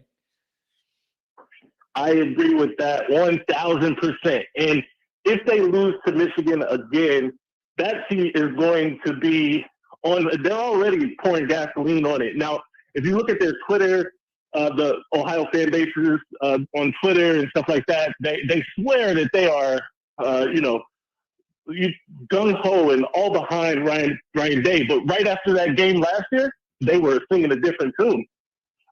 Yeah. Obviously, they're going to be loaded with talent, so that gives them some confidence. And so year in and year out, they can say, "Oh no, we're behind our guy."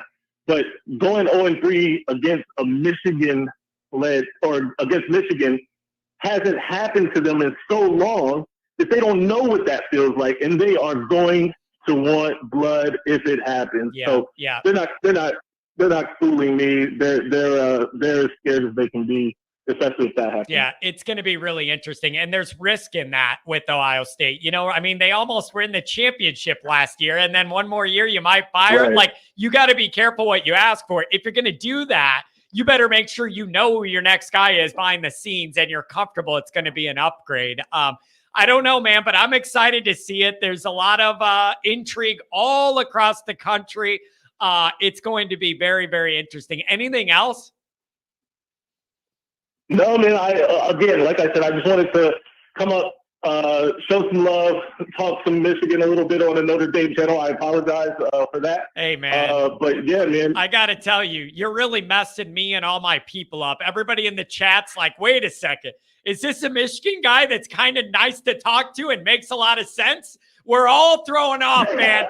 You're messing up the rhythm of my whole existence right now. I apologize. I hate those redhead. There you go. Yeah. There we go. Now we're getting more where I'm used to operating for. Yeah, people are going, John, don't fall for it. It's a trap. He's setting you up. Hey, but listen, Right. I like this. This was a very enjoyable interaction with the Michigan guy, and everything you said I agree with, and it makes logical sense. Maybe this is progress for me. Maybe I'm maturing here. This is a good step in the right direction. Hey, feel free to give me a small doses. Yeah, exactly. But really good call, man. And I can't believe I'm saying that, but it was very enjoyable. Save the number. Give me a call anytime you want.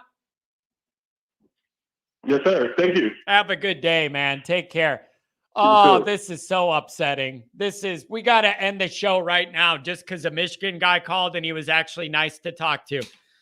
This is it's messing up my world. I've got the handful of Ohio State people that are like nice to talk to and work with. Now I got a nice Michigan guy calling in. I think we just need to end the show right now because that's too much for me. Too much for me. So that's what we're going to do, folks. That's going to be it. We're going to end it with the Michigan guy, and it was a nice conversation. But thanks, everybody. Thank you to everybody who was here, everybody who donated. Let's make sure we didn't miss any. $2 holler from Paul. Have we prepped for Navy yet? That officially starts after this weekend. Adam Dowling with a couple $5 hollers. Willie B. Artigan. Paul Conley with the daily donation. I appreciate it. Chief Brody. Double Rudiger's in the house today. Michael and Angela. Love that. Phil, Steven, V1, all you guys. Thanks so much for the support. Everybody have a good day. We're getting here. Football season's almost on the way, folks. Have a good day.